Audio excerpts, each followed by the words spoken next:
বাংলাদেশের অন্তর্বর্তী সরকার যখন আগামী বছরের 12ই ফেব্রুয়ারি একটি ইতিহাস সেরা নির্বাচনের প্রস্তুতি নিচ্ছে, ঠিক তখনই দুটি অত্যন্ত বিব্রতকর এবং জটিল কূটনৈতিক চ্যালেঞ্জের মুখোমুখি ডক্টর মোহাম্মদ ইউনূসের প্রশাসন।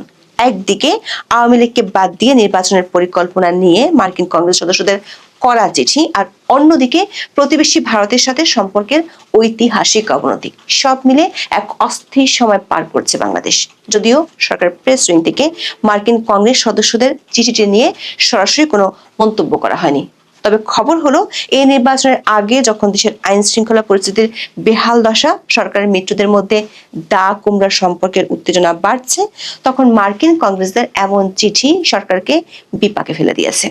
আবার সরকারের সব বিদেশি মিত্র ভারতের সাথে সম্পর্ক ঠিক করার জন্য জোরালো তাগিদ দেয় সরকারের জন্য খড়গের নিচে জমে থাকা চাপগুলো লঘু থেকে গুরু চাপে রূপ নিচ্ছে। ফেব্রুয়ারির 12 তারিখ ইতিহাস নির্বাচন আয়োজনের কথা দিয়েছেন প্রধান উপদেষ্টা মোহাম্মদ ইউনূস, কিন্তু সে নির্বাচনে এমনই জট লেগেছে যে নির্বাচন আদৌ হবে কিনা সে অনিশ্চয়তাই কাটছে না। বিশেষ করে আওয়ামী লীগের মতো একটি ঐতিহাসিক রাজনৈতিক দলের কার্যক্রম নিষিদ্ধ রেখে নির্বাচন আয়োজন করলে তা যে গ্রহণযোগ্যতা পাবে না, সে ব্যাপারে দেশি ও বিদেশি নানা মহল থেকে বারবার হুঁশিয়ার করা হচ্ছে। প্রথমে আসি সেই আলোচিত চিঠির বিষয়, যা বাংলাদেশের অন্তর্বর্তী সরকারের অস্বস্তিকে বহুগুণ বাড়িয়ে দিয়েছে।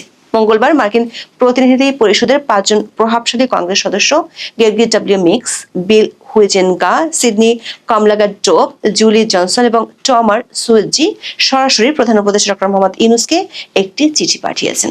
এই চিঠির মূল বিষয়বস্তু হলো আসন্ন নির্বাচনে আওয়ামী লীগের অংশগ্রহণ নিশ্চিত করা এবং রাজনৈতিক দল নিষিদ্ধ করার সিদ্ধান্ত পুনর্বিবেচনা করা। কংগ্রেস সদস্যদের মধ্যে গের্গি ডব্লিউ মিক্স প্রতিনিধি পরিষদের ফরেন অ্যাফেয়ার্স কমিটির সদস্য, বিল হুইজেনগাও সিডনি কমলাগা-টোপ প্রতিনিধি পরিষদের দক্ষিণ ও মধ্য এশিয়া বিষয়ক উপকমিটির চেয়ারম্যান ও সদস্য। মার্কিন কংগ্রেস সদস্যরা এই চিঠিতে 3টি গুরুতর উদ্বেগের কথা তুলে ধরেছেন। প্রথমত, তারা বলেছেন, একটি প্রধান রাজনৈতিক দলকে নিষিদ্ধ রেখে অবাধ ও সুষ্ঠু নির্বাচন সম্ভব নয়। তাদের মতে, ফেব্রুয়ারি নির্বাচনের আগে একটি দলকে মাঠের বাইরে রাখলে ভোটারদের একটি বড় অংশ তাদের অধিকার থেকে বঞ্চিত হবে। তারা বলেছেন, একটি বড় রাজনৈতিক দলকে বাদ দেওয়া মৌলিক মানবাধিকার এবং ব্যক্তিগত অপরাধের দায়বদ্ধতা নীতির সঙ্গে সামঞ্জস্যপূর্ণ নয়। মার্কিন কংগ্রেসের সদস্যরা বলেছেন, অন্তর্ভুক্তিমূলক না হয় বাংলাদেশে 2018 ও 2024 সালের সাধারণ নির্বাচনগুলো অবাধ ও সুষ্ঠু ছিল না। চিঠিতে তারা বলেন, ব্যালটের মাধ্যমে শান্তিপূর্ণভাবে জনগণের মতামত প্রকাশের সুযোগ দিতে নির্বাচন আয়োজনের উপযোগী পরিবেশ তৈরি অত্যন্ত জরুরি। একইভাবে সততা, স্বচ্ছতা ও নির্দলীয়ভাবে রাষ্ট্রীয় প্রতিষ্ঠানগুলো পরিচালনার মাধ্যমে এগুলোর উপর আস্থা ফেরাতে সংস্কার প্রয়োজন। দ্বিতীয়ত, তারা আন্তর্জাতিক অপরাধ ট্রাইব্যুনালকে ত্রুটিপূর্ণ বলে মন্তব্য করেছেন।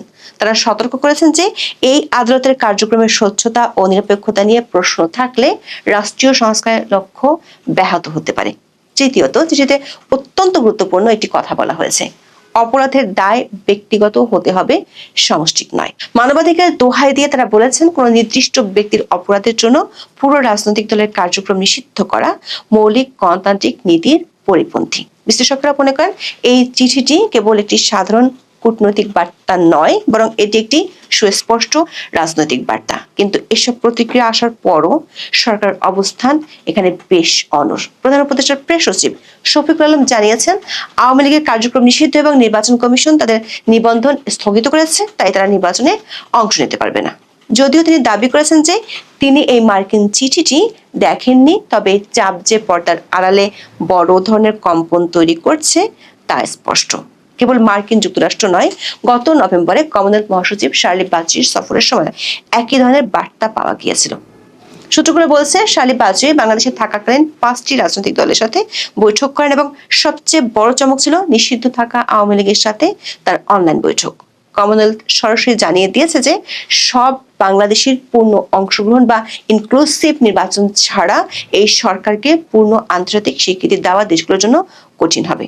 একাধিক সূত্রে জানা গেছে, অস্ট্রেলিয়া, ইউকে ও জার্মানি সহ আরো বেশ কয়েকটি দেশের সংসদ সদস্যরা এ ধরনের চিঠি দিতে পারেন অধ্যাপক ইউনূসকে। তেমন পরিস্থিতি হলে আগামী নির্বাচনের বিশ্বব্যাপী গ্রহণযোগ্যতা নিয়ে বিরাট প্রশ্নের মুখে পড়বেন অধ্যাপক ইউনূস। এবার আসা যাক দ্বিতীয় এবং সম্ভবত সবচেয়ে অগ্নিগর্ভ সংকটে, বাংলাদেশ ও ভারতের বর্তমান কূটনৈতিক উত্তেজনা নিয়ে।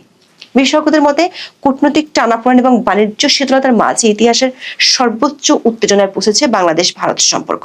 ময়মনসিংহে হিন্দু যুবক দীপু চন্দ্র দাসকে পিটিয়ে ও পুড়িয়ে হত্যার ঘটনায় ভারতে বিক্ষোভ চলছে হিন্দুত্ববাদী সংগঠনের। দিল্লিতে বাংলাদেশ দূতাবাসের সামনে নজিরবিহীন বিক্ষোভের পর ঢাকায় আবারও ডাক পড়ে ভারতীয় হাই কমিশনারের। কলকাতায় ব্যারিকেড ভেঙে বাংলাদেশ উপ হাই কমিশনের প্রবেশের চেষ্টা হয়েছে, বিক্ষোভ হয় বামপন্থীদেরও। আগরতলায় বাংলাদেশের সহকারী হাই কমিশন খুলতে না দেওয়ার হুমকিও এসেছে। এর মধ্যে ত্রিপুরা বাংলাদেশ সীমান্তে বিএসএফ জওয়ানের গুলিবিদ্ধ হওয়ার ঘটনা নিয়ে চলছে গুঞ্জন। উত্তেজনার পারদ কোথায় গিয়ে পৌঁছায় তা নিয়ে উৎকণ্ঠায় দুই দেশের কূটনৈতিক বিশেষজ্ঞরা। ডক্টর ইউনূসের ঘোষিত দেশীয় নির্বাচনের আগে দেশ জুড়ে যখন অস্থিরতা, আতঙ্ক, ঠিক তখন সীমান্তের ওপারেও বিক্ষোভের ঝড় জটিল করেছে দৃশ্যপট। গত 16 মাসে যে দৃশ্য দেখা যায়নি তাই এখন নিয়মিত ঘটছে। দিল্লিতে বাংলাদেশ হাই কমিশন এবং কলকাতায় উপ হাই কমিশনের সামনে নজিরবিহীন বিক্ষোভ এবং ভাঙচুরের চেষ্টা করা হয়েছে। এই উত্তেজনার কেন্দ্রে রয়েছে ময়মনসিংহের ভালুকায় পোশাক শ্রমিক দীপু চন্দ্র দাসের হত্যাকাণ্ড। ধর্ম অবমাননার অভিযোগে দীপুকে পিটিয়ে পুড়িয়ে মারার ঘটনাটি ভারতের হিন্দুত্ববাদী সংগঠনগুলোকে উস্কে দিয়েছে। দিল্লির চাণক্যপুরীতে বিক্ষোভকারীরা 3টি স্তরের ব্যারিকেড ভেঙে হাই কমিশনের দিকে এগিয়ে যাওয়ার চেষ্টা করে এবং ডক্টর ইউনূসের কুশপুত্তলিকা দাহ করে। এমনকি কলকাতায় গেরুয়া পতাকা হাতে উগ্রবাদীরা ব্যারিকেড ভাঙার চেষ্টা করেছে, যার ফলে পুলিশকে লাঠি চার্জ পর্যন্ত করতে হয়েছে। ভারতের প্রতিক্রিয়া কেবল রাজপথেই সীমাবদ্ধ নয়, বরং তা কূটনৈতিক স্তরেও বেশ কঠোর। 1 সপ্তাহের মধ্যে 2 বার বাংলাদেশের হাই কমিশনার রিয়াজ হামিদুল্লাহকে তলব করেছে ভারত সরকার। ভারত অভিযোগ করেছে যে বাংলাদেশে ভারতীয় স্বার্থ ও স্থাপনা নিরাপত্তা নিয়ে গভীর ঝুঁকি রয়েছে এবং 7 সিস্টার্স নিয়ে বাংলাদেশি নেতাদের কিছু মন্তব্য পরিস্থিতিকে আরো জটিল করেছে। অন্যদিকে ঢাকাও পিছিয়ে নেই। ভারতীয় হাই কমিশনার প্রণয় ভার্মাকে দফায় দফায় তলব করে ভারতে বাংলাদেশি মিশনের নিরাপত্তা এবং শিলিগুড়ির ভিসা সেন্টার ভাঙচুরের ঘটনায় গভীর উদ্বেগ জানানো হয়েছে। এই উত্তেজনার সবচেয়ে বড় প্রভাব পড়েছে সাধারণ মানুষের উপর। শিলিগুড়িতে হামলার পর ভারতের ভিসা কেন্দ্র বন্ধ করে দেওয়া হয়েছে। পরবর্তী নোটিশ না দেওয়া পর্যন্ত দিল্লিতেও বাংলাদেশের ভিসা কার্যক্রম বন্ধ ঘোষণা করা হয়েছে।